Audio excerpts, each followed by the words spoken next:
يسر ولا تعسر اللهم يسر ولا تعسر اللهم يسر ولا تعسر اللهم صل على سيدنا محمد وعلى آله وصحبه وسلم اللهم صل على سيدنا محمد وعلى آله وصحبه وسلم اللهم صل على سيدنا محمد وعلى آله وصحبه وسلم أما بعد.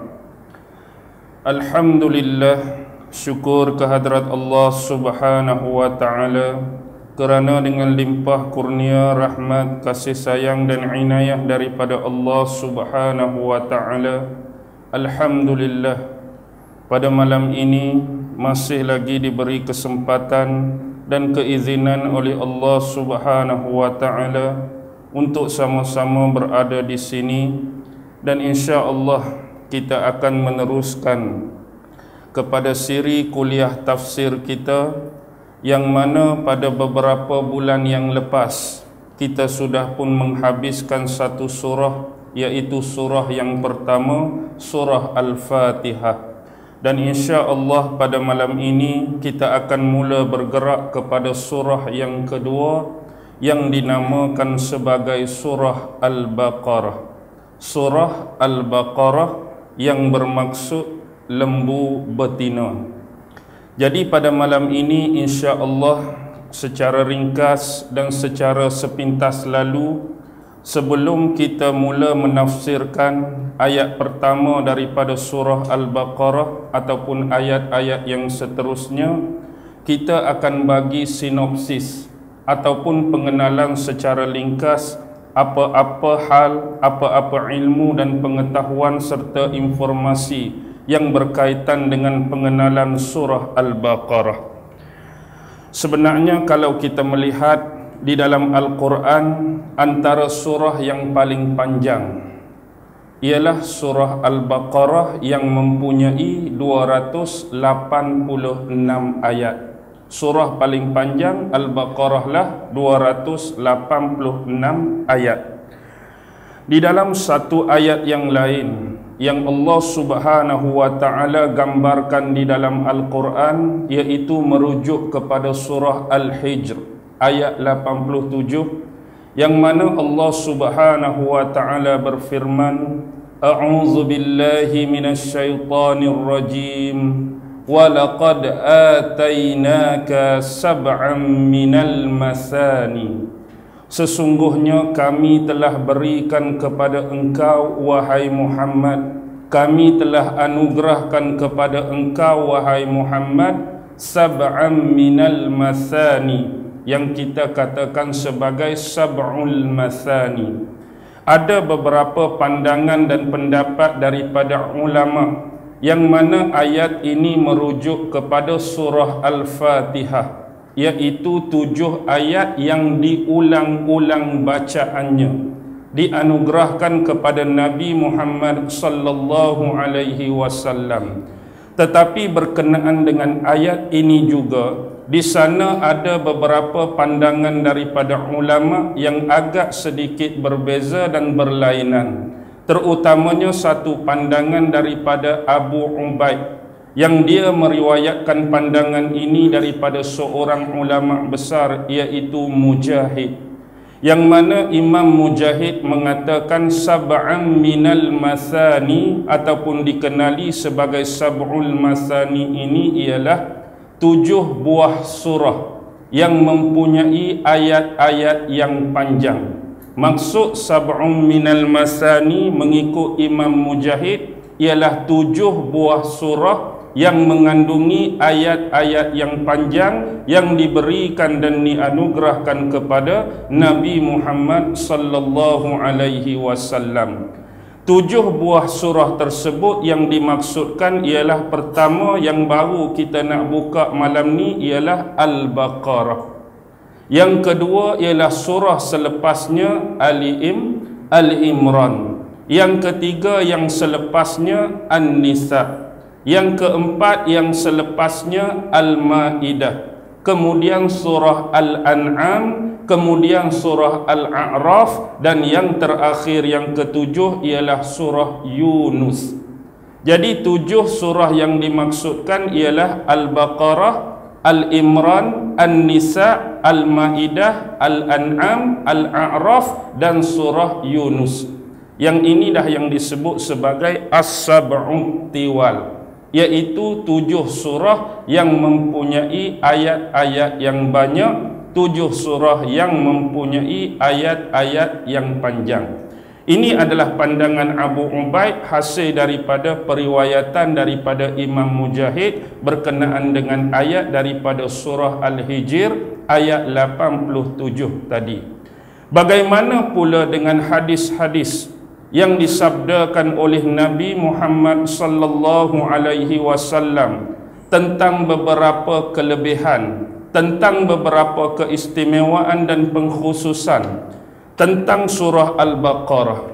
Di sana ada beberapa periwayatan hadis yang kita ambil, yang kita kutip, yang saya kira dapat membantu untuk memahamkan kita tentang beberapa keistimewaan dan kelebihan yang diceritakan melalui lisan Nabi Muhammad sallallahu alaihi wasallam. Yang pertama ialah suatu hadis yang terdapat di dalam Musnad Imam Ahmad bin Hanbal, merujuk kepada pengasas dan pendiri mazhab Hambali, Imam Ahmad bin Hanbal. Dia ada satu kitab hadis yang bernama Musnad Imam Ahmad. Di dalam tu diriwayatkan waqala al-Imam Ahmad bin Hanbal rahimahullahu ta'ala, haddasana Abu Nu'aim, haddasana Jabir bin Mubashir, kemudian haddasani Abdullah bin Buraidah an abihi qala kuntu jalisan 'indan nabiyya sallallahu alaihi wasallam fasami'tuhu yaqulu ta'allamu suratul Baqarah fa innaha akhuzha barakatun wa tarkaha hasratun wa la tastati'uha al-bitalah. Summa qala summa sakata sa'atan faqala ta'allamu suratul Baqarah wa ali Imran fa innahuma dhahrawani ila akhiril hadis. Ini merupakan satu hadis yang panjang yang mana Imam Ahmad meriwayatkan, telah menceritakan kepada kami Abu Nu'aim, telah menceritakan kepada kami Abu Nu'aim, juga telah menceritakan kepada kami daripada Mubashir, juga telah menceritakan kepada kami Abdullah bin Buraidah daripada bapaknya, sesungguhnya bapaknya mengatakan kuntu jalisan indan nabiyya sallallahu alaihi wasallam, aku ni suatu hari duduk di hadapan Nabi Muhammad sallallahu alaihi wasallam, fasami'tuhu yaqulu, dan aku mendengar Nabi Muhammad sallallahu alaihi wasallam bersabda. Apa kata Nabi? Apa sabda Nabi? Ta'allamu suratul Baqarah, pelajarilah kamu akan surah Al-Baqarah, pelajarilah kamu tentang surah Al-Baqarah. Fa innaha akhuzha barakatun, sesiapa yang mengambilnya, yakni membaca dan mengamalkannya, yakni merujuk kepada surah Al-Baqarah, barakatun, dia akan mendapat keberkatan di dalam hidup dia. Nabi suruh kita belajar surah Al-Baqarah dan mendalami surah Al-Baqarah. Dan kalau kita ambil surah ni dari sudut bacaan dan pengamalan dia, insya-Allah mudah-mudahan Allah akan datangkan keberkatan dalam hidup kita. Dan sesiapa yang meninggalkannya, watarkaha hasratun, dia akan mendapat penyesalan yang tidak berkesudahan. Yakni siapa yang tinggal, siapa-siapa yang mengabaikan daripada membacanya, lebih jauh siapa-siapa yang mengabaikan dari sudut pengamalan isi-isi dan kandungan di dalam surah ini, dia akan rugi besar. dia akan menyesal yang tak berkesudahan. Wala tastati'u hal bitalah, dan tidak akan mampu dan memberi kesan kepadanya al-bitalah. Bila kita rujuk kamus, kalimah al-bitalah merujuk kepada makna dukun-dukun, ahli-ahli sihir. Maksudnya siapa yang baca surah Al-Baqarah dan sentiasa mengamalkan kandungannya di dalam kehidupan, mudah-mudahan insya-Allah dia akan tertahan, dia akan tertampan daripada unsur-unsur penyihiran, unsur-unsur perkara yang tak baik yang orang nak buat kat dia, yang orang nak hantar kat dia. Ni antara kelebihan dan keistimewaan surah Al-Baqarah. Summa qala, kemudian dia meneruskan ceritanya, summa sakata sa'atan. Kemudian dia kata apa yang berlaku pada Nabi, dia lihat Nabi tu diam sebentar, Nabi tu diam sejenak. Habis cerita pasal tadi, Nabi duduk diam sat, Nabi duduk diam sejenak. Kemudian Nabi sambung balik perkataan dia, ta'allamu suratul Baqarah. Pelajarilah oleh kamu akan surah Al-Baqarah. Dia ulang sekali lagi sebagaimana ucapan yang pertama, tapi kali ini dia sambung keistimewaan dengan satu surah lain, wa Ali Imran. Belajarlah tentang surah Al-Baqarah dan belajarlah juga tentang surah Al-Imran. Fa innahuma dhahrawani, dan kedua-dua surah ini merupakan menjadi sebagai zahrawan. Apa maksud zahrawan? Dua benda yang bercahaya, dua benda yang gilang gemilang. Hadis ni panjang, tetapi maksudnya lebih kurang perbahasan tentang kedua-dua surah ini. Allah Subhanahu wa taala akan mendatangkan dua awan yang akan menaungi pembacanya. Maksudnya dua awan ni, satu awan mewakili surah Baqarah, satu awan mewakili surah Al-Imran. Bila seseorang hamba itu datang menghadap Allah Subhanahu wa taala di mahsyar kelak, maksudnya dia akan dinaungi oleh dua awan mewakili dia mendalami dan memahami kedua-dua surah tersebut sewaktu hayat hidup dia di atas dunia dulu. Kelebihan dan keistimewaan Allah Subhanahu wa taala berikan dan anugerahkan kepada orang yang suka membaca Al-Baqarah dan juga Al-Imran. Manakala hadis yang seterusnya juga daripada kitab yang sama, maksudnya juga daripada Musnad Imam Ahmad. Wa qala al-Imam Ahmad bin Hanbal rahimahullahu taala an Arim an Mu'tamir an abihi an rajulin an abihi an Ma'qil bin Yasar anna an-nabiyya sallallahu alaihi wasallam yaqulu al-baqaratu sanamul Qur'an wa zurwatuhu. Al-Baqaratu sanamul Qur'an wa zurwatuhu nazala ma'a kulli ayatin minha samanuna malaka. Baik, kita lihat di sini sekali lagi Imam Ahmad meriwayatkan daripada Arim, daripada Mu'tamir, daripada bapaknya, daripada seorang lelaki yang tidak dikenali daripada bapaknya, daripada Ma'qil bin Yasar, yang Ma'qil ini mendengar Nabi Muhammad sallallahu alaihi wasallam bersabda, Al-Baqaratu sanamul Qur'an wa zurwatuhu. Sesungguhnya surah Al-Baqarah ini adalah merupakan kemuncak bagi Al-Quran.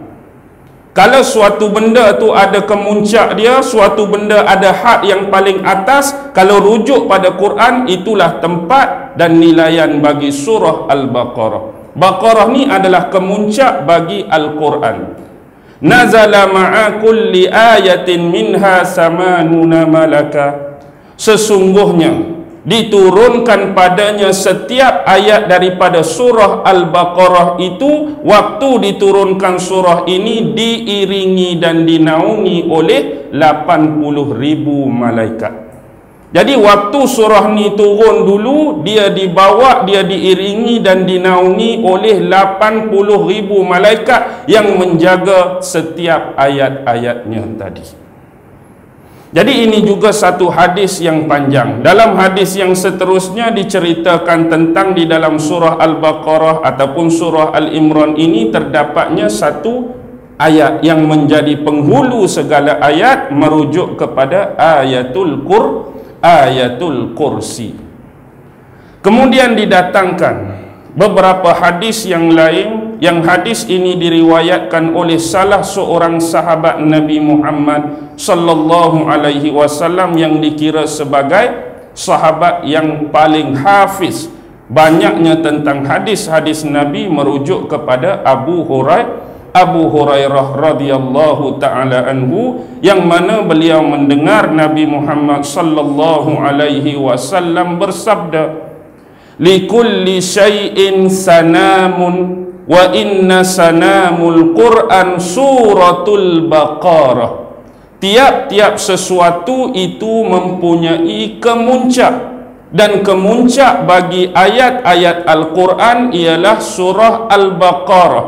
Wa fiha ayatun, di dalamnya terdapat satu ayat.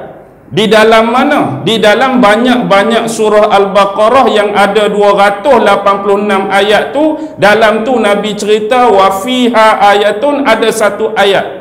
Hiya sayyidatu ayil Quran ayatul kursi. Dialah penghulu penyeri bagi ayat-ayat Al-Quran yang lain, merujuk kepada ayat Al-Kursi.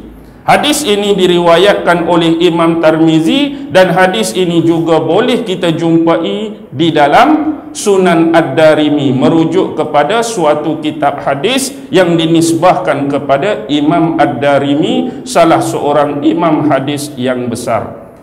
Begitu juga didatangkan riwayat di dalam ayat-ayat yang lain. Antaranya hadis yang juga diriwayatkan oleh Abu Hurairah, yang mana Abu Hurairah mendengar Nabi Muhammad sallallahu alaihi wasallam bersabda, la taj'alu buyutakum maqabir fa innal baita alladhi taqra'u fihi al-baqaratu la tadkhuluhu syaitan. Janganlah kamu menjadikan rumah-rumah kamu sebagai tanah perkuburan. Jangan jadikan rumah kamu sebagai tanah perkuburan. Fa innal baital ladzi taqra'u fihi al-baqarah, sesungguhnya setiap rumah yang dibacakan di dalamnya surah Al-Baqarah, la yadkhuluhu syaitan, sama sekali tidak akan dimasuki syaitan. Syaitan tak akan sekali-kali masuk ke dalam rumah kita yang di dalamnya dibacakan, dilagukan, dialunkan dan diperdengarkan bacaan-bacaan daripada ayat-ayat surah Al-Baqarah. Jadi siapa yang meninggalkan amalan ini, maksudnya di dalam rumah mereka, rumah masing-masing, langsung tidak dibacakan ayat-ayat Al-Quran, lebih-lebih lagi pengkhususan kepada surah ini, surah Al-Baqarah, seolah-olah dia menjadikan rumahnya seperti tanah-tanah perkuburan yang sunyi, yang tak bernilai, yang tak bermakna. Kadang-kadang berlakunya unsur-unsur sihir, unsur-unsur buatan orang, unsur-unsur dirasuk jin ataupun makhluk halus. Walhasil bila kita meneliti kehidupan penghuni di dalam rumah tersebut, sememangnya bacaan Al-Quran adalah terlalu sunyi dan sepi di dalam kediaman ataupun rumah mereka. Dan ini jelas kepada kita, bacaan-bacaan ayat Quran itu dapat menangkis, dapat memfilter dan menapis segala unsur-unsur kejahatan daripada makhluk-makhluk yang bersifat ghaib tadi. Hadis ini juga diriwayatkan oleh Imam At-Tirmizi. Tetapi imam-imam lain yang juga turut meriwayatkan hadis ini, dalam Musnad Imam Ahmad bin Hanbal ada hadis ni, dalam Sahih Muslim ada hadis ni, dalam Sunan An-Nasa'i juga mengandungi hadis yang sama. Jadi ada 4 orang imam hadis yang meriwayatkan hadis ini dan diletakkan karya penulisannya di dalam kitab masing-masing. Begitu juga kalau kita lihat antara keistimewaan surah ni, cerita ni secara umum, riwayat ni ada dalam Sunan Imam Tirmizi. Imam Tirmizi menganggap cerita ni, kisah ni sebagai sahih di sisi penilaian dia. Dikatakan pada suatu ketika Nabi Muhammad sallallahu alaihi wasallam telah mengambil beberapa orang sahabat dan membentuknya semacam sebuah delegasi untuk dihantar ke suatu tempat. Jadi Nabi kumpul beberapa orang sahabat ni, dia bentuk macam satu delegasi yang Nabi nak hantar ke satu tempat. Tapi dalam syarah hadis tu tak diceritakan tempat mana yang mereka nak dihantar. Di dalamnya ada sahabat-sahabat yang senior, ada sahabat-sahabat yang muda. Tetapi bila Nabi buat penilaian terhadap mereka, Nabi nak tengok, dia cari ada seorang sahabat yang masih dianggap muda tapi dia hafal keseluruhan surah Al-Baqarah berbanding dengan sahabat yang lain. Dan jumlah sahabat ni diceritakan dalam hadis dapat dihitung bilangannya. Bila dapat dihitung bilangannya, tak banyak manalah sahabat tu. Tapi dia cek, ada seorang sahabat ni dia hafal seluruh surah Al-Baqarah. Jadi Nabi lantik dia jadi ketua walaupun dia ni muda.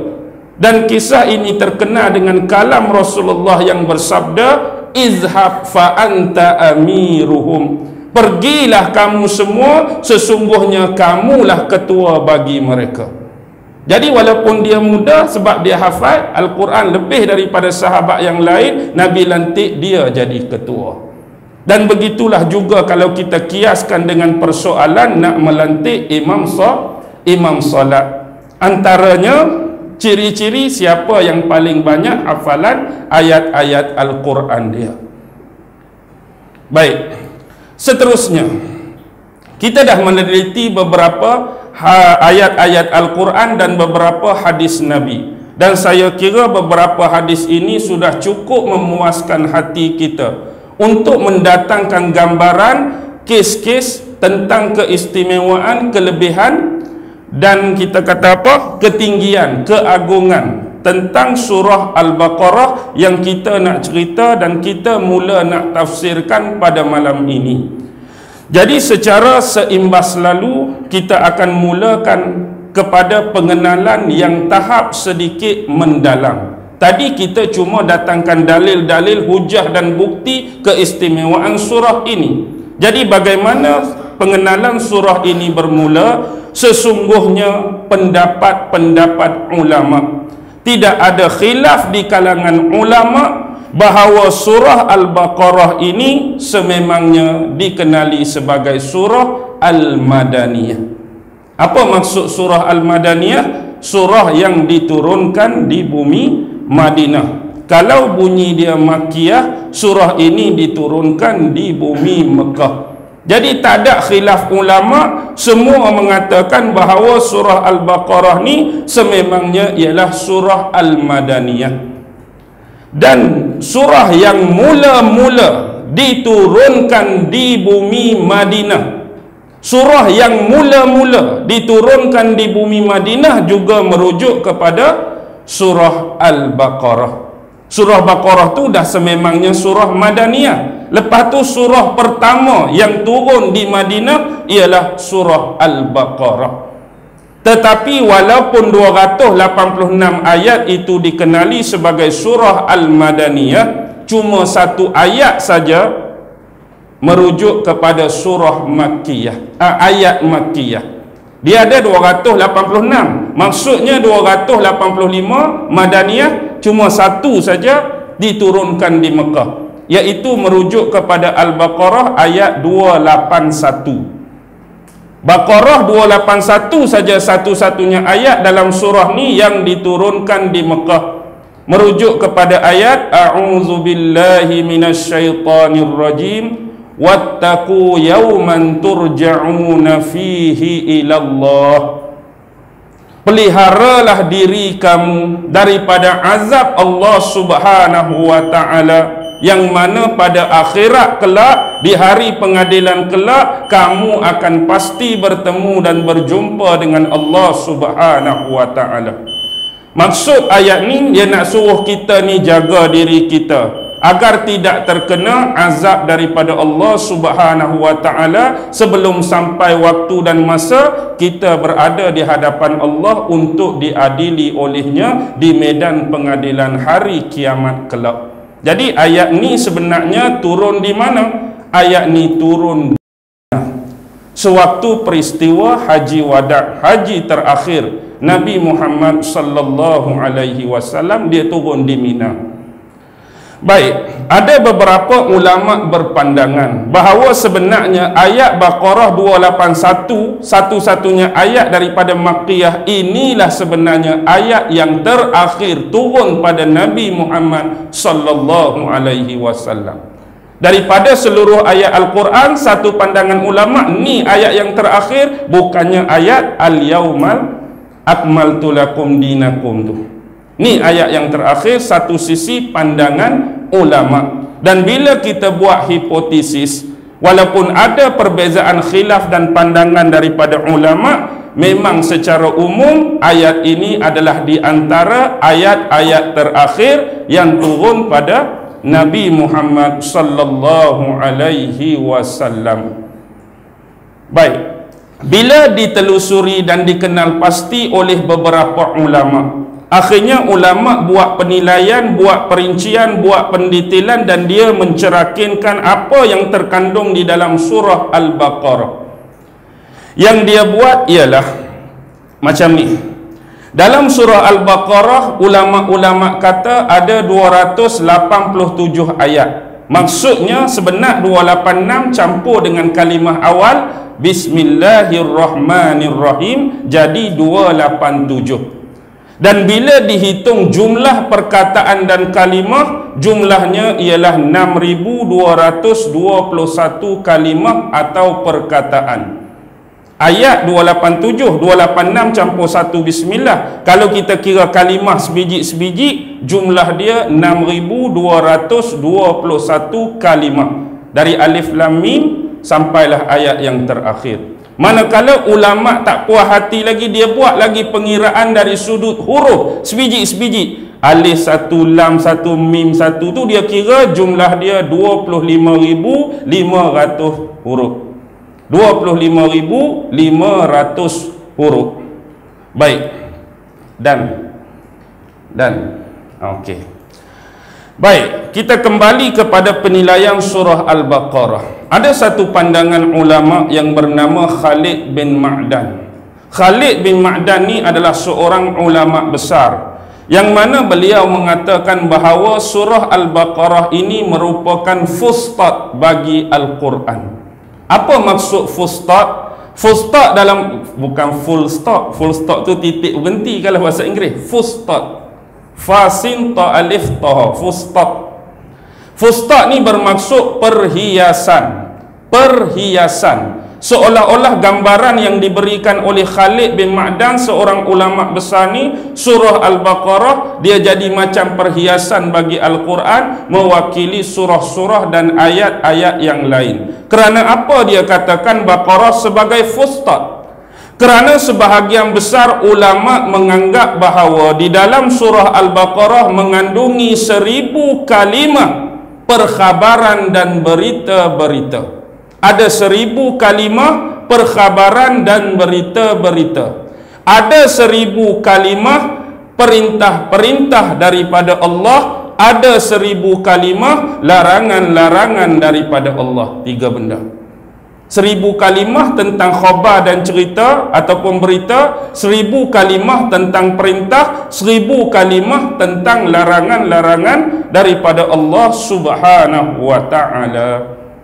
Baik, bagaimana kita nak memastikan sekarang bahawa surah ini memang benar-benar diturunkan di Mekah, di Madinah tanpa khilaf lagi?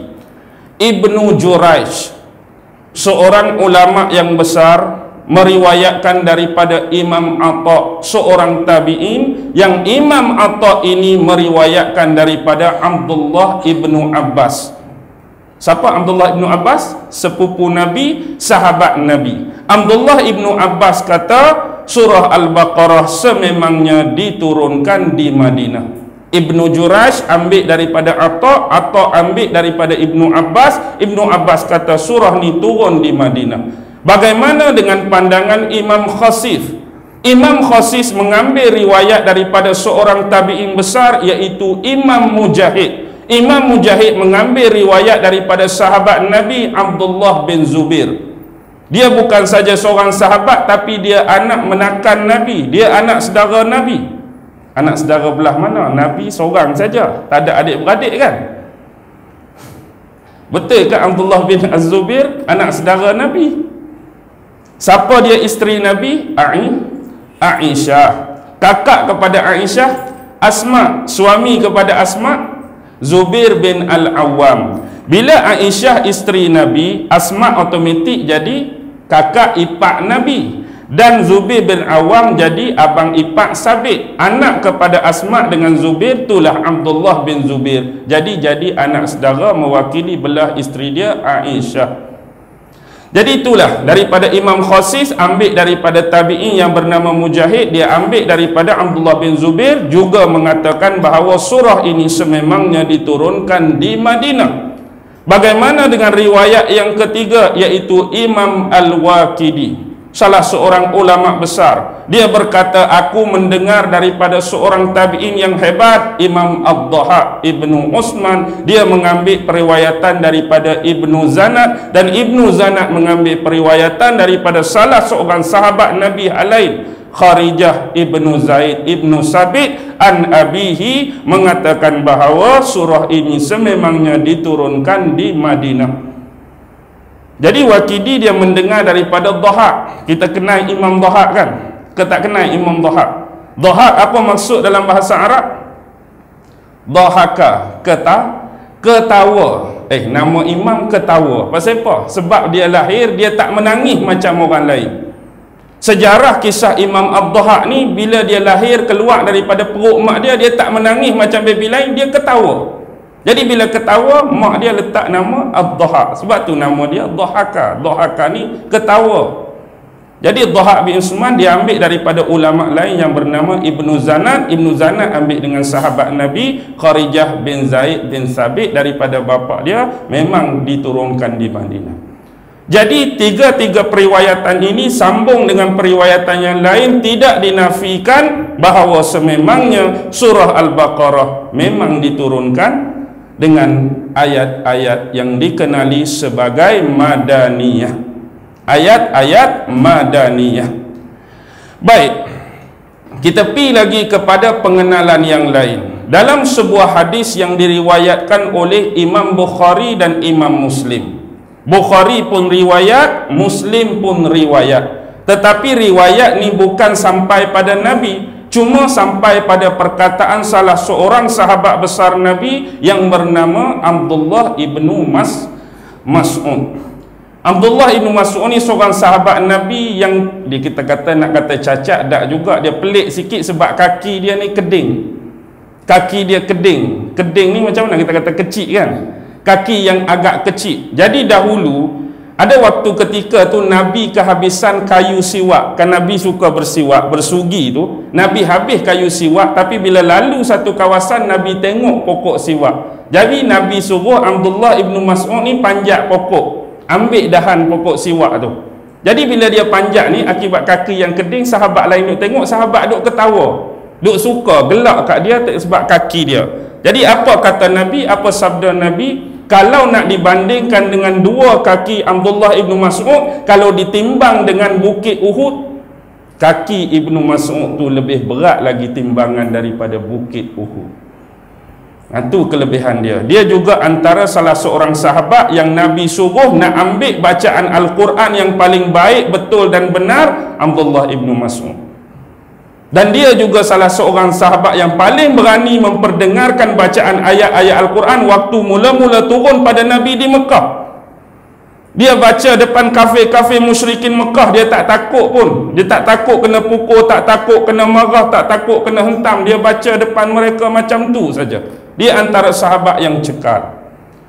Jadi apa kata dia melalui periwayatan Bukhari dan Muslim? Kata Abdullah ibnu Mas'ud, annahu ramal jamrata fi batnil wadi faja'alal baita an faja'alal baita an yasarihi wa mina an yaminihi summa qala hadza maqamul ladzi unzilat alaihi suratul baqarah annahu ramal jamrata. Sesungguhnya pada suatu ketika Abdullah ibnu Mas'ud ni dia melempar batu di jamrah fi batnil wadi, di tengah-tengah sebuah lembah. Jadi dia lempar batu jamrah ni di tengah-tengah sebuah lembah, dan keadaan posisi dia sewaktu lempar batu di lembah tadi, faja'alal baita an yasarihi.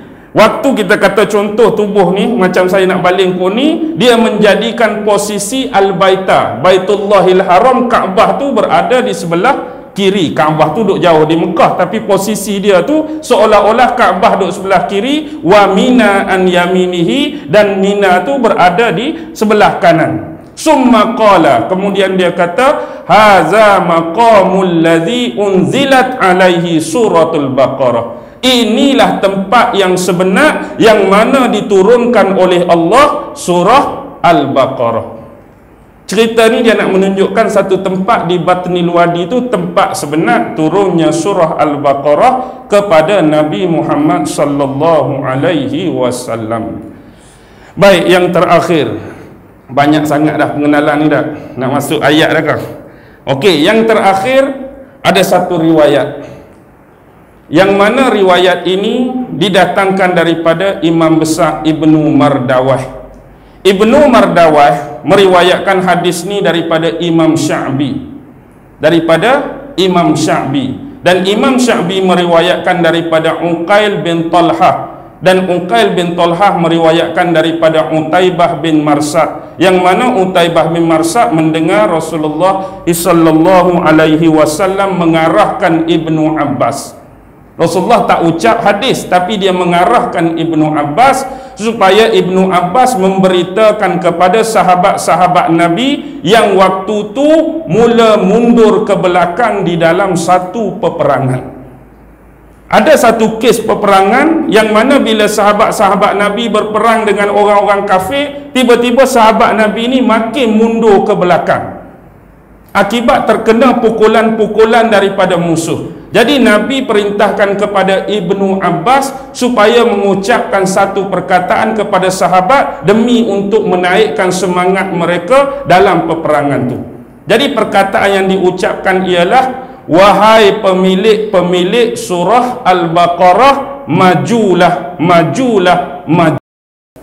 Maksud Nabi tak sebut nama, tapi Nabi nak bagi semangat, dia kata wahai pemilik-pemilik surah Al-Baqarah, majulah. Jadi sahabat-sahabat bila dengar demikian, rasa makin kental, rasa makin bersemangat, rasa makin nak berperang, akhirnya mereka meneruskan peperangan. Jadi untuk tahu kisah yang sebenar, sebenarnya dalam kes ini kami mengatakan, kami di sini merujuk kepada Imam Ibnu Katsir. Imam Ibnu Katsir berkata sebenarnya kes ini ada dua riwayat. Kes ini merujuk kepada perang Hunain. Nah, dengar nama perang ni? Perang Hunain. Jadi dalam peperangan Hunain ni sebenarnya ada satu lagi kalimah, versi lain, yang mana bila sahabat-sahabat ni mundur terpukul daripada serangan musuh, Rasulullah minta bapa saudara dia Abbas mengucapkan kepada sahabat-sahabat, wahai pemilik-pemilik bai'ah syajarah, wahai pemilik-pemilik bai'ah syajarah, bai'ah pokok. Apa dia bai'ah pokok? Apa dia bai'ah pokok? Bai'ah pokok ni sebenarnya, bai'ah tu berlaku di bawah pokok. Apa bai'ah yang pernah Nabi buat dengan sahabat di bawah pokok? Bai'ah ni dinamakan bai'atul ridwan. Bai'atul ridwan. Dulu kan Nabi pernah nak pergi ke Mekah, sebab lama dah duduk di Madinah, Nabi rindu nak jumpa kaum keluarga Nabi, nak pergi buat umrah sekali. Sampaikan sahabat bawa pedang pun semua dalam sarung, menunjukkan bukan nak berperang, bukan nak memberontak. Tapi bila sampai di kawasan tertentu di antara lintasan nak masuk ke Mekah, Nabi dihalang. Jadi mereka ingat Nabi masuk ni nak memberontak, Nabi nak berperang, tapi Nabi masuk dengan niat dan cara yang baik. Sebab Nabi tak diizinkan, Nabi hantar seorang utusan dia untuk berbincang dengan mewakili duta daripada kafir musyrikin Mekah. Sahabat yang Nabi hantar tu Uthman bin Affan. Nabi hantar Uthman.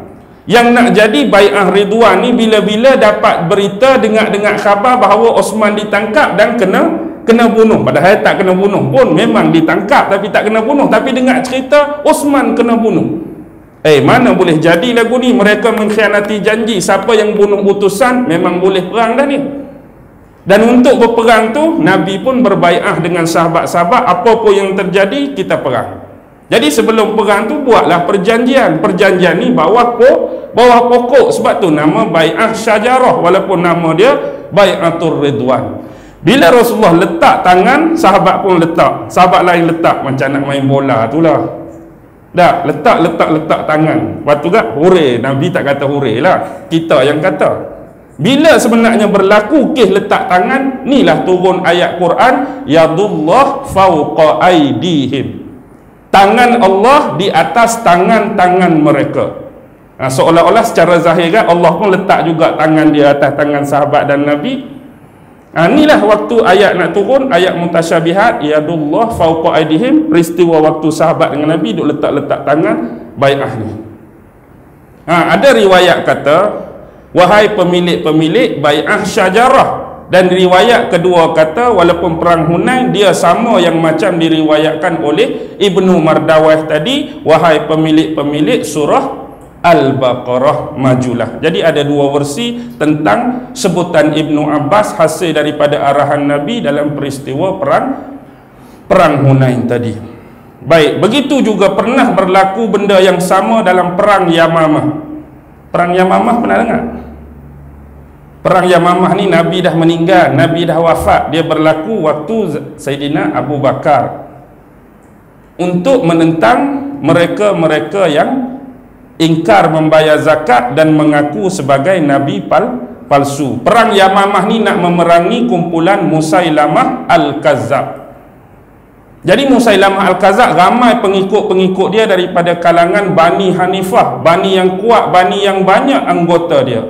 Jadi sahabat daripada Muhajirin dan Ansar bila waktu perang Yamamah ni, mereka lebih kurang macam perang Hunain, terpukul dengan ramainya musuh daripada Musailamah, Bani Hanifah. Tiba-tiba bangun ketua kaum daripada Muhajirin dan Ansar, mereka mengucapkan benda yang sama. Bila mereka teringat Nabi suruh Abbas sebut benda tu, wahai pemilik surah Al-Baqarah majulah, majulah, akhirnya mereka mendapat kemenangan.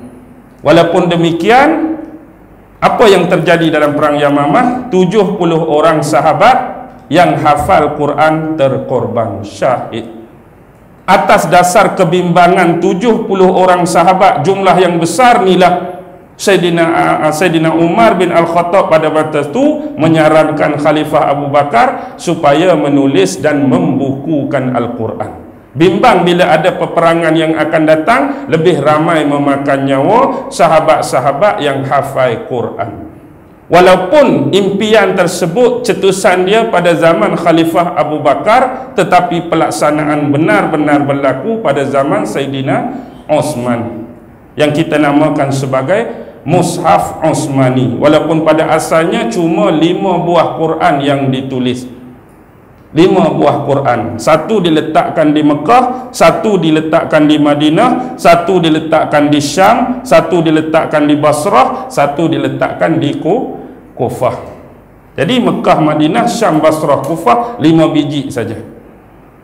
Sebab dia bimbang, takut bacaan, logat dan lahjah tu sudah berbeza-beza. Ni ada sahabat-sahabat yang sebagai pembuka kota-kota baru, nak pi sebar Islam ni, bila dia sampai sana, tengok orang sana baca mengikut lahjah bahasa masing-masing. Jadi nak lari dah bacaan Al-Quran. Jadi mereka hantar utusan suruh tulis cepat-cepat Al-Quran, bimbang. Mereka ni satu masa akan mu baca caramu, aku baca caraku. Jadi biar ada satu petunjuk, satu manual bagaimana nak baca Al-Quran yang betul. Dan insya-Allah boleh pergi lagi je. Okey, kita masuk ayat lah dah. Duk main sinopsis saja tak habis. Okey, kita pi kepada ayat yang pertama. A'udzu billahi minasyaitonir rajim. Bismillahirrahmanirrahim. Alif lam mim. Cukup alif lam mim malam ni dah. Dah bukan nak berhenti sini, maksudnya kita bahas ni malam ini. Baik, bila tengok kepada ayat ni alif lam mim, ini dikenali sebagai huruf-huruf abjadiyah Arab. Huruf-huruf abjad dalam bahasa Arab. Alif abjad Arab, lam abjad Arab, mim abjad Arab. Inilah juga diistilahkan sebagai huruf-huruf muqatta'ah. Dipanggil huruf-huruf yang terputus. Maksudnya dia tak membentuk kalimah, dia tak membentuk perkataan, sebiji-sebiji. Dan biasanya ayat seperti alif lam mim ini diaplikasikan sekarang dalam dunia moden yang kita namakan sebagai akronim. Akronim ini jadi bahasa singkatan. Macam kita sebut KL merujuk kepada Kuala Lumpur, UK, United Kingdom ke, Ulu Kelang ke. Lepas tu nama satu institusi ke, nama universiti ke, nama maktab ke, biasa kita mengakronimkan. Nak sebut dia jadi panjang, tapi bila ada akronim senang. Dan bila kita sebut orang tu, semua orang boleh tahu, semua orang boleh faham apa yang diakronimkan oleh huruf tersebut. Baik, sebenarnya kalau kita meneliti, ada 1/4 daripada Al-Quran. Besar tak jumlah? 1/4 daripada keseluruhan surah-surah Al-Quran dimulai dengan huruf-huruf abjad ataupun huruf-huruf muqatta'ah. Jadi surah Al-Quran ada 114. Jadi 1/4 daripada surah tu kebanyakannya dimulakan dengan huruf abjad ataupun huruf muqatta'ah inilah. Jadi huruf abjad bahasa Arab dari alif sampai ya ada berapa? Alif bata sampai ya ada berapa semua? 28 alif bata sajin tu 28. Jadi Allah Subhanahu wa taala telah menggunakan separuh daripada huruf tersebut. Bila saya sebut separuh, maknanya dari alif sampai ya tu Allah guna 14 huruf daripada huruf-huruf abjad ataupun muqatta'ah tadi, dan diletakkan di awal-awal surah-surah tertentu. Ada yang dia berdiri berseorangan, maksudnya Allah guna satu huruf. Ada yang gabungan 2 huruf, ada yang gabungan 3 huruf, ada yang gabungan 4 huruf, ada yang gabungan 5 huruf, tak ada 6 ke atas. Dia paling banyak pun cuma 5 huruf. Contoh kita kata ayat-ayat ataupun huruf-huruf yang dimulai dengan mana-mana surah yang menggunakan satu huruf cuma ada 3 tempat dalam Quran. Yang pertama Sad, huruf Sad saja. Yang kedua Qaf. Yang ketiga Nun. Jadi 3 tempat yang menggunakan satu huruf, Sad, Qaf dan Nun. Manakala permulaan surah yang digabungkan 2 huruf ada 4 tempat. Yang guna 2 huruf ada 4 tempat. Yang pertama Hamim, Toha, Tosin, Yasin. Hamim, Toha, Tosin dan Yasin. 4 tempat yang gabung 2 huruf. Manakala yang gabung 3 huruf, yang gabung 3 huruf ada 3 tempat. Yang pertama ni alif lam mim 1, Ain sin qaf 2, ta sin mim. Alif lam mim, ain sin qaf, ta sin mim. 3 tempat yang gabungan 3 huruf. Manakala yang bergabung 4 huruf cuma ada 2 tempat saja dalam surah. Alif lam mim ra, alif lam mim sad. Alif lam mim ra, alif lam mim sad. Dan yang bergabung 5 huruf tak ada surah lain kecuali 1 saja. Kaf ha ya ain sad. 1 saja. Kaf ha ya ain sad. Okey. Boleh ingat? Boleh ingat? Boleh ingat tak apa. Tak payah tulis. Tak ingat tulis. Baik. Sebenarnya kalau kita melihat kepada huruf-huruf abjadiyah tadi, merujuk kepada huruf-huruf muqatta'ah. Bila sebut muqatta'ah dan kita padankan dengan hadis-hadis daripada Rasulullah sallallahu alaihi wasallam, memang tidak ada satu hadis pun yang kita terima bahawa Nabi Muhammad pernah meriwayatkan tentang pemaknaan-pemaknaan dan pengertian bagi huruf-huruf muqatta'ah tadi. Maksudnya Nabi Muhammad tak pernah sama sekali mentafsirkan apakah yang dimaksudkan dengan alif, apakah yang dimaksudkan dengan lam, apakah yang dimaksudkan dengan mim. Begitu juga dengan huruf-huruf muqatta'ah di awal-awal surah yang lain. Tak pernah ada satu hadis, oh alif ni huruf macam ni, ani macam ni, ani macam ni, tak ada. Begitu juga selepas kewafatan Nabi. Kita tengok dalam konteks zaman pemerintahan khalifah yang 4. Baik zaman Abu Bakar, zaman Umar, zaman Osman dan zaman Ali juga tidak pernah berlaku pentafsiran bagi huruf-huruf abjad ataupun huruf muqatta'ah. Tetapi selepas zaman tersebut ada beberapa orang sahabat yang menafsirkan huruf-huruf tersebut cuma dalam konteks pendapat dan pandangan peribadi semata-mata.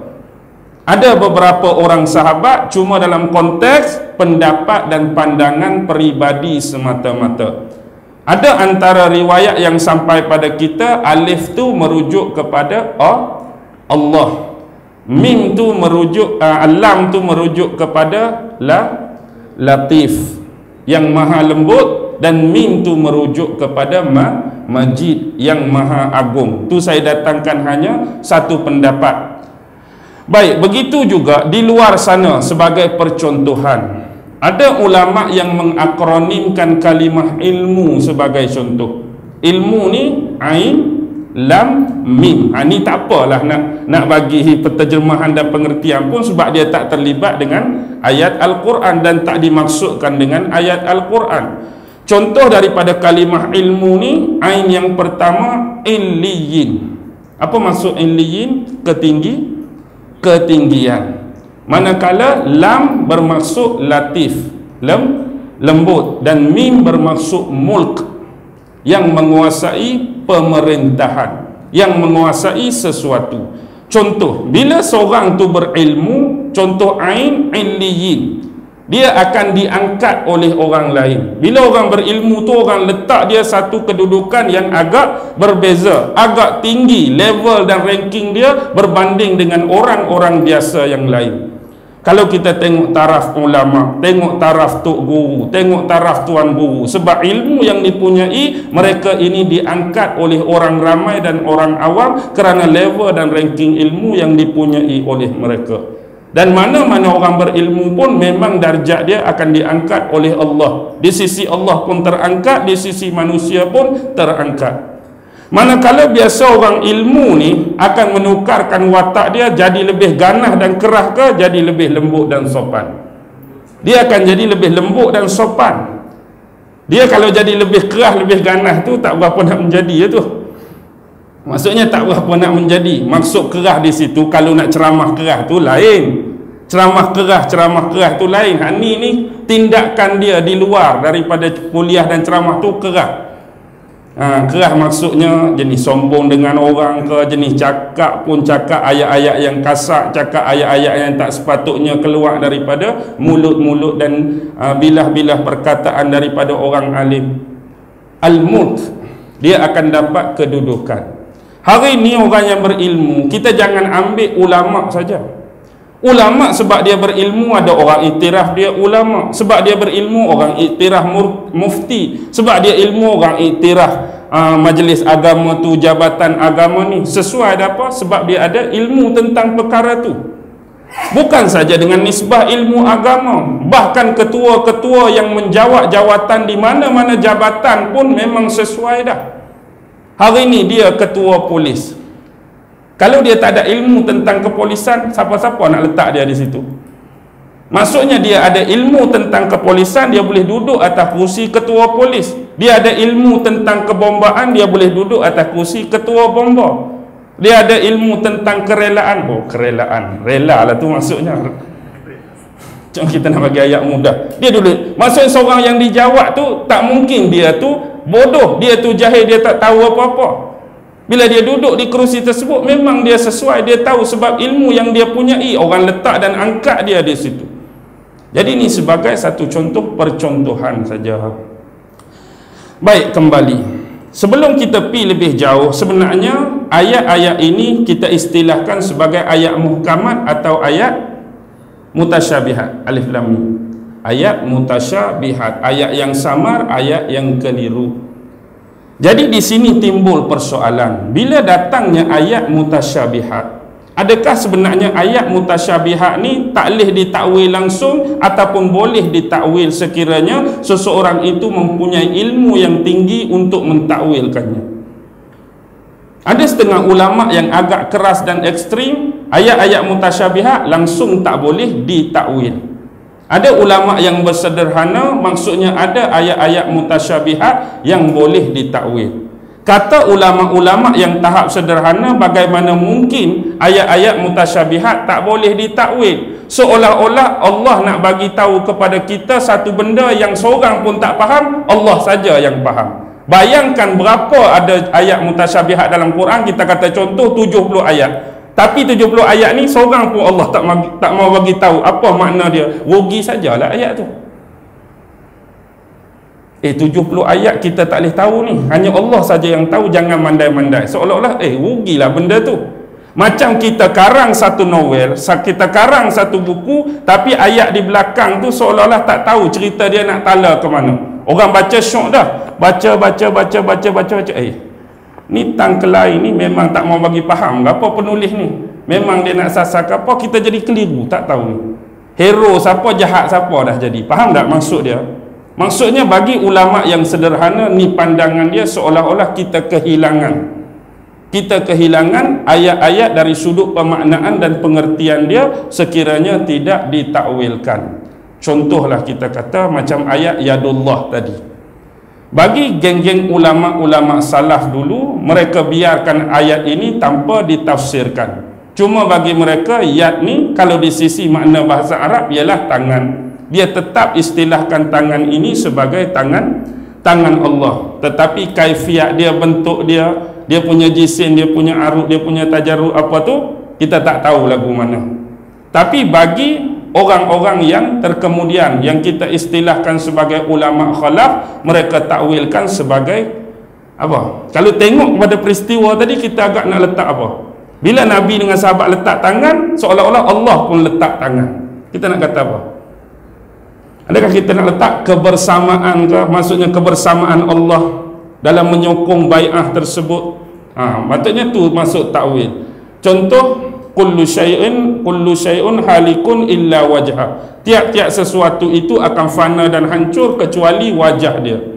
Jadi wajah tu ulama-ulama khalaf tafsirkan sebagai zat Allah. Semua akan hancur, binasa bila berlaku hari kiamat kecuali zat Allah. Jadi bila kita sebut muka, ambil muka saja, habis tangan Allah hancur, kaki Allah hancur, apa, tinggal muka saja. Itu kan kalau kita ambil secara salafi. Jadi ayat ini akan jadi membingungkan masyarakat awam. Jadi ulama-ulama khalaf kemudian mentakwilkannya, membalikkannya menjadi sebagai zat Allah Subhanahu wa taala. Sebenarnya kalau kita faham betul-betul tak ada masalah pun. Hak pertama pun tak ada masalah, hak kedua pun tak ada masalah. Yang jadi masalah ialah sifat kita yang suka cari masalahnya. Bila kita suka cari bermasalah, kita akan bermasalah lah. Jadi bila kita boleh selesaikan masalah dan menerima dengan terbuka daripada konteks pemahaman masing-masing, tak perlu bergaduh. Bila kita dengar penerangan dan perincian kumpulan ni pun kita faham, dan kumpulan ni dia takwil pun kita faham. Tak jadi masalah pun pada kedua-dua masalah.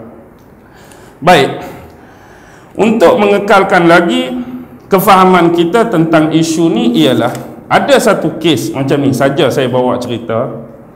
Ini terjadi suatu kisah yang mana kisah ni dinisbahkan kepada Imam Ghazali rahimahullahu ta'ala, Hujjatul Islam. Dia ada macam ni, ada seorang ulama tu, dia mewarisi pusaka daripada keturunannya sebentuk cincin. Jadi seorang ulama ni, dia tak ceritakan nama, dia mewarisi pusaka sebentuk cincin daripada keluarga dia. Di mata cincin, maksudnya batu permata cincin tu membentuk macam gambar rajah. Gambar rajah tu dengan ada huruf, ada nombor, tapi dia tak faham apa. Jadi dia pun cuba nak tahu, nak bedah siasat apakah maksud yang tersirat daripada gambar rajah yang ada pada batu cincin. Dia pergi bertanyakan benda tersebut kepada beberapa orang ulama.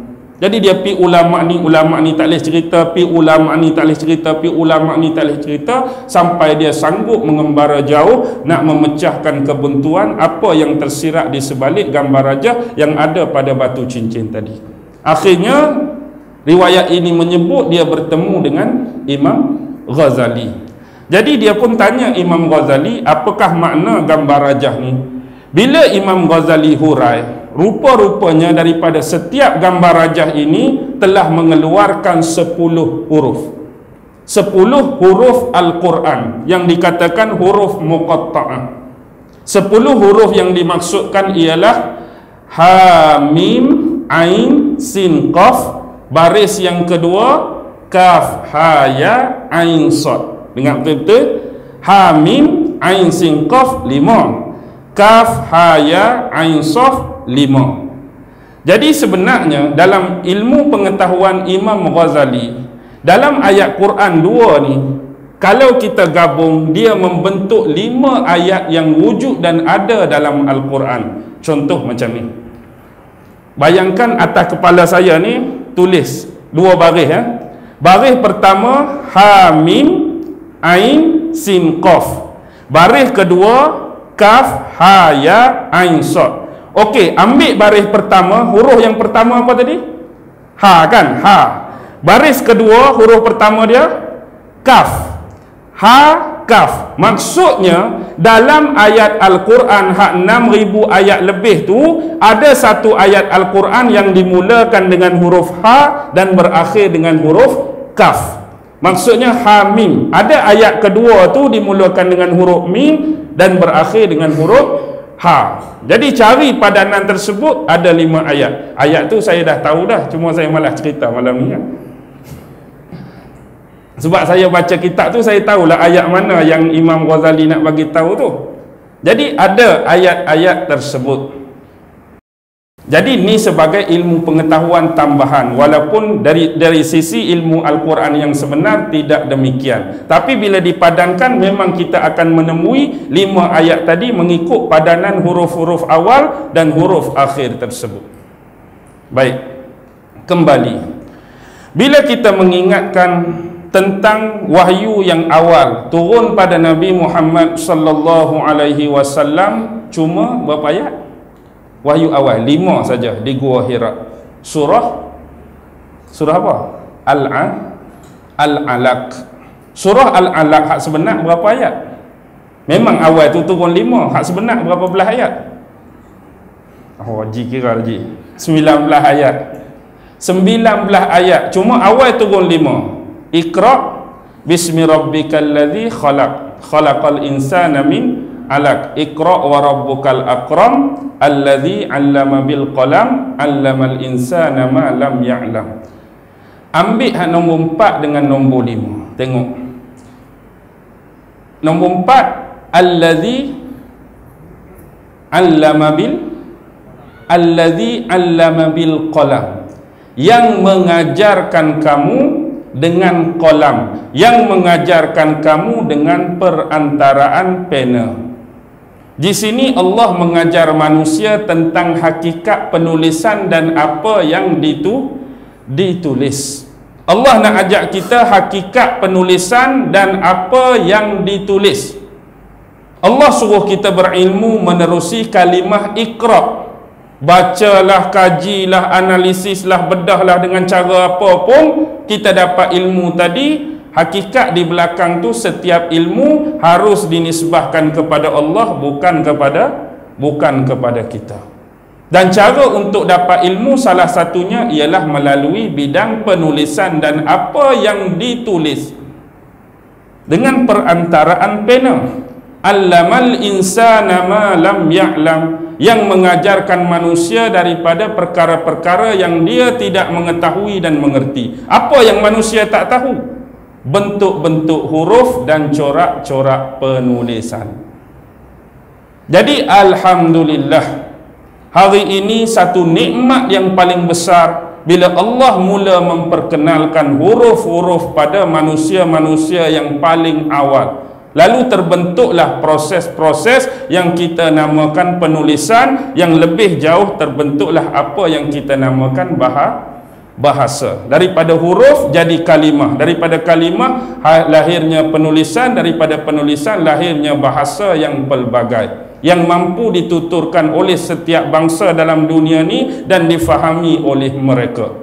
Jadi nikmat paling besar Allah ajak kita nak cari satu-satu ilmu ialah tentang huruf dan penulisan. Dan hari ni kita pandai pun baca Quran tu duk pukul apa?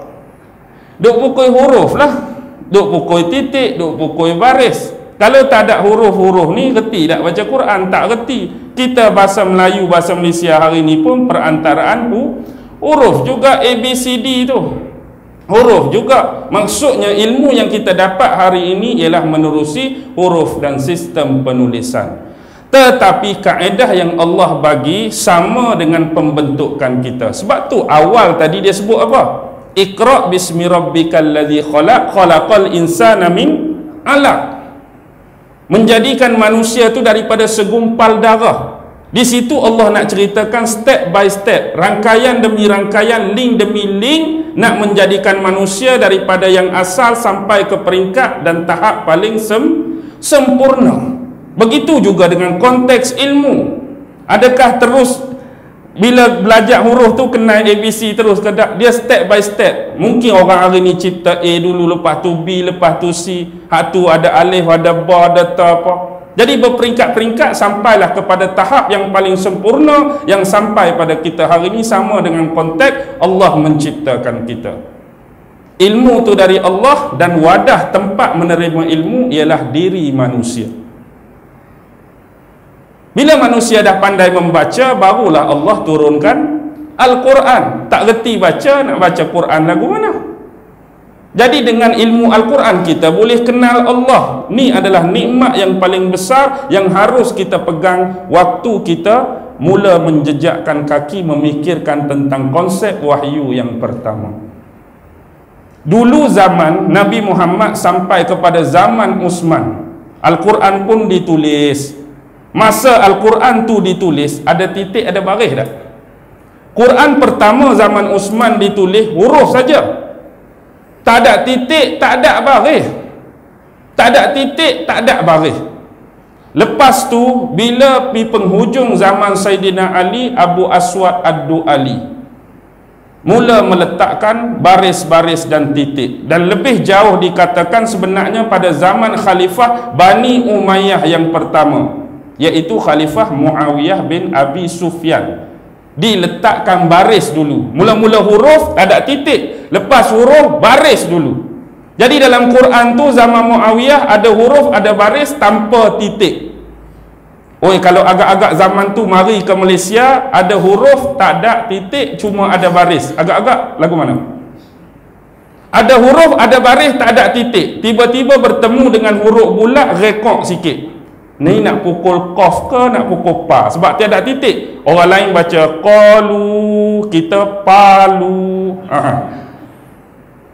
Mana macam palu dah tak ada titik. Dah sebab rekod macam ni, pa pun boleh, qaf pun boleh. Hang nak baca qalu pun boleh, aku baca palu pun boleh. Dah tak ada titik. Palu sungguh lah. Jadi atas dasar jadi macam tu, hak tu qalu, hak tu palu, maka pada zaman Khalifah Bani Umayyah yang kelima, iaitu Abdul Malik bin Marwan, atas perintah dan saranan penguasa Iraq, walaupun dia ni dikatakan zalim, tapi jasa dia suruh bubuh titik, iaitu Hajjaj bin Yusuf As-Saqafi. Jadi bubuhlah titik, lepas pada huruf baris dulu baru letak titik, lepas letak titik sempurnalah. Jadi sampai kepada kita dalam keadaan dah ada huruf, titik dan baris. Lagi haru kalau sampai huruf saja. Agak-agak lagu mana? Nak pukul baris apa, ni huruf apa. Bila tak ada titik, bayangkan cawan huruf ba tu. Agak-agak nak letak ba ke ta ke sa. Agak-agak ada cawan saja. Mari cawan saja. Titik bawah ke, titik dua atas ke, titik sa ni nak baca. Nak rembat apa. Jadi susah, jadi payah, jadi sukar. Walaupun demikian, bila kita tengok surah Al-Baqarah diawalkan dengan huruf muqatta'ah. Apa yang Allah nak ajar kita? Allah nak ajar kita ialah supaya membaca Al-Quran dengan tertib dan tersusun. Allah nak ajak mula-mula nak start tu alif lam mim, nak suruh kita sebut setiap huruf Al-Quran dengan makhraj yang betul. Tu perlambangan dia. Setiap huruf-huruf di atas muka bumi ni pun kita kena ikut slang dia, lahjah dia, mengikut bahasa yang dikeluarkan. Hari ni kita huruf Roman sama dengan huruf Inggeris. Kita sebut, kita bercakap bahasa Malaysia betul, tapi bila kita sebut bahasa Inggeris, tak jadi bahasa Inggeris, tak? Dia jadi bahasa Inggeris bunyi Melayu, faham tak? Padahal huruf tu sama, lahjah slang lain dah. Kita baca Quran hari ni pun tak bunyi tak bunyi Arab, dia bunyi baca Quran ala-ala Melayu. Jadi dia nak ajak kita baca secara tertib, terjaga dan tersusun satu-satu. Bila berjumpa dengan kalimah, sebutkan kalimah tu baris dengan betul, tempat makhraj huruf, dikeluarkan lahjah dan lenggukkan dia pun mengikut kaedah bahasa Arab setakat yang termampu. Dah kita mampu tara tu lah. Baik. Bila tengok tadi, walaupun dalam keadaan kita tak faham, bila tiba musim sembahyang tarawih bulan Ramadan, jadi orang kadang-kadang boleh menangis, boleh sedih bila dengar qori-qori ataupun tu imam baca dengan suara yang merdu. Padahal aku rasa sedih sungguh, faham ke tak? Faham tak? Tapi sebab suara tu sedap, suara tu mendayu-dayu, sebab suara tu kita boleh tertusuk. Inilah dia katakan i'jazul Quran. Ijaz Al-Quran. Bukan kita kata Quran saja, kadang-kadang jenis beberapa lagu ni kalau kita dengar boleh jadi sedih kan. Hanya lagu dalam bahasa Melayu hak tak ada mukjizat pun. Sebab kita faham dia punya lagu, faham dia punya lirik, dan kita bayangkan pengkisahan tu yang pernah berlaku pada kita, menyebabkan kita boleh jadi sedih dan mengeluarkan air mata.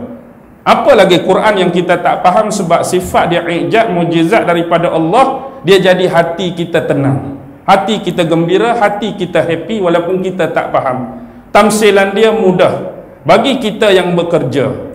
Kadang-kadang kita balik kerja kepenatan dua konteks. Satu penat jasad, satu penat otak.